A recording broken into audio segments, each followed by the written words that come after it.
আজ আমি এমন একটা জিনিস দেখলাম যেটা শুধু আমার কল্পনাতেই ছিল, বাস্তবে কোনোদিন দেখিনি। তো আজ আমার সাথে সাথে সেটাই আপনাদেরকে দেখাবো। আশা করি আজকের আয়োজন সকলের ভালো লাগবে। তাহলে চলুন আজকের ব্লগটি শুরু করছি নতুন একটি দিনের সাথে। আসসালামু আলাইকুম। উত্তর দিনাজপুর জেলার ছোট্ট একটি গ্রাম থেকে আমি পায়েল। আমার একটি নতুন ব্লগে তোমাদের সকলকে জানাই অনেক অনেক ভালোবাসা। আজ গেছিলাম আমি আরেকটা মায়ের বাড়ি, মানে আমার এক শাশুড়ির বাড়ি, আর সেটা হচ্ছে আমার বিয়ের পর প্রথম। তো চলো তোমাদেরকেও নিয়ে যাই, আশা করি ভালো লাগবে। পুরো ব্লগটি দেখার অনুরোধ রইল। আর এখানে বাবা দেখো, বাবা মা সকাল সকাল উঠেই কিন্তু লেগে পড়েছে তাদের কাজে। আর এগুলো হচ্ছে কি বলতো, কান্ডি বা খড়, যেটা হচ্ছে গরুকে আমরা কেটে দিই। আর বিশেষ করে কিন্তু এটা বাবা মাই করতে পছন্দ করে, যেহেতু বাবা মার জন্য একটা কালু আছে, সেটা তোমরা অনেক ভিডিওতে দেখেছো। আর তাদের জন্য তো কিন্তু খাওয়ার লাগে। আর সেই ধান কেটে যেগুলো কাড়ি বেরিয়েছে সেখান থেকেই কিন্তু ওর খাওয়াটা তৈরি হয়।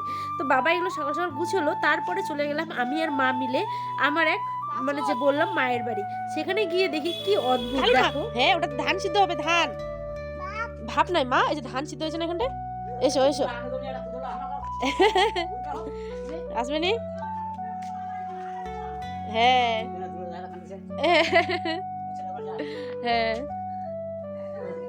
ওরে বাচ্চা কি সুন্দর, দারুন দারুন দারুন। দুটাই রং আমার এত সুন্দর, কালারগুলো দেখেন, কান্ডার এটার বেশ একদম। ছাগল প্রিয় কি মাও, ওটা ছাগল বাবা।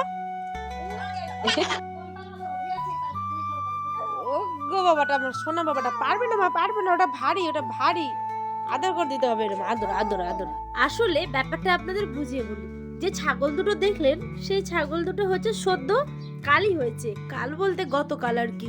তো জন্মের পরেই আপনাদের সাথেও তাদের চেহারাটা শেয়ার করলাম। আশা করি অনেক ভালো লাগবে আপনাদেরও। আর আসলে পরে তো বাড়িতে যাই থাক, মেহমান যদি বাড়িতে আসে, আর আমরা কিন্তু বিশেষ সেরম না যে অনেক কিছু দিতে হবে, আমাদের জন্য এটাই অনেক। আর যেটা থাকে সেটা দিয়ে আয়ান সোনা এত আনন্দ করে খাচ্ছিল যে কি বলবো। বিস্কিট দিয়েছিল আর তার সাথে করেছিল এখানটায় মা চা। তো দেখো, গরিব হোক বা বড় লোক, মন থেকে যেটা করবে সেটাই কিন্তু আসল, তাই না বলো? তাহলে আর দেরি কিসের, চায়ের সঙ্গে একটা টস জাস্ট খেলাম, কি সুন্দর।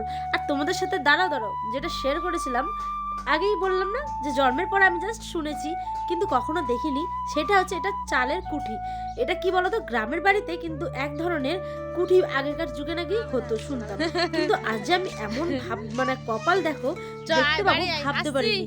আর এই যে আমরা সমস্ত কিছু দেখে বিদায় নিলাম তাদের বাড়ি থেকে। আর এখানে আয়নার আব্বা যাচ্ছে বাজার। বাজারে যেহেতু আজকে বৃহস্পতিবার, মানে কাল বৃহস্পতিবার, আজ শুক্রবার ভয়েসটা দিচ্ছি আমি তোমাদের সাথে।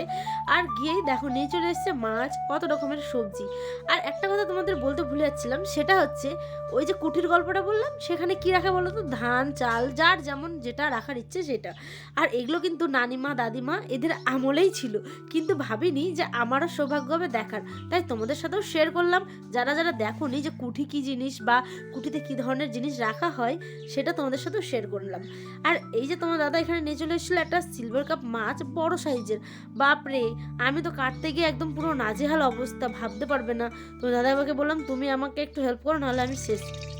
যাই হোক, দুই টনাটনি মিলে সমস্ত মাছটা কেটে নিলাম। আর একটা জিনিস ঘটে গেছে অঘটন, মাছ ভাজতে গিয়ে হয়ে গেল সর্বনাশ। কি বলো তো, দাঁড়াও দাঁড়াও একটু ধৈর্য ধরো, বলছি। কি বলো, এখানে দেখো কত রকমের টাটকা গ্রামের শাকসবজিগুলো নিয়ে এসছে, বাঁধা ফুল। আর ঠান্ডা সিজনে কিন্তু এই সমস্ত সবজি খেতেই লাগে, তাই না বলো? নতুন আলু উঠলে আলুর ভর্তা যা লাগে কল্পনা করতে পারবে না। তো আমি ভাবলাম মাছটার দিকে ভাজা হচ্ছে, আর চলো ওদিকে সমস্ত সবজিগুলো বর্তমানে একটা ঝুড়িতেই রেখে দিই, কারণ টাইম নেই এখন, অনেক কাজ। পুরোটা শেয়ার করতে গেলে একটা সিনেমা তৈরি হবে, তাই তোমাদের সাথে তাড়াতাড়ি করে যেটুকু পেরেছি সেইটুকু মানে শেয়ার করেছি। আর এইখানে দেখো সমস্তটা মাছ আমি ভেজে নিয়েছি। আর তারপরেই ঘটে গেল সেই অঘটন, আমার মানে সর্বনাশ। বৃহস্পতিবার বারটা সত্যি আমার জন্য সর্বনাশ। কেন বলো তো, একটা কথা, বৃহস্পতিবার মানে আমার গ্যাস শেষ হবে, আর এইটা হচ্ছে আমার বাঁধা নিয়ম। তো কি করা যাবে, তাড়াতাড়ি গিয়ে উঠানে, মানে আমাদের যে রান্না করে আর কি, সেখানে চুলায় গিয়ে রান্নাটা করে ফেলেছি। আর আয়নের আবার এদিকে নিজেই বেড়ে খাচ্ছে, আমাকেও বেড়ে দিচ্ছে। আয়ন সোনাকে আমি এখন খাইয়ে টাইয়ে দেবো। আর চলো, আজকের ব্লগটা কেমন লাগছে অবশ্যই কিন্তু কমেন্ট করতে ভুলো না। আজ এই পর্যন্ত, দেখা হবে অন্য একটি ব্লগে। ভালো থেকো, সুস্থ থেকো। আর মাছটা কেমন হয়েছে অবশ্যই কমেন্ট করে জানিও তো। দেখো কি টেস্টি যা হয়েছিল, উফো, আমি তো পরে ব্লগটা মানে তোমাদের সাথে শেয়ার করছি। আমার সত্যি জল চলে আসছে গো, ভাবতে পারবে না। আর একটা কথা, তোমরা কিন্তু অনেক অনেক ভালোবাসা দিয়েছো, তাদের মন প্রাণ জুড়ে আমি জানাই অসংখ্য ধন্যবাদ।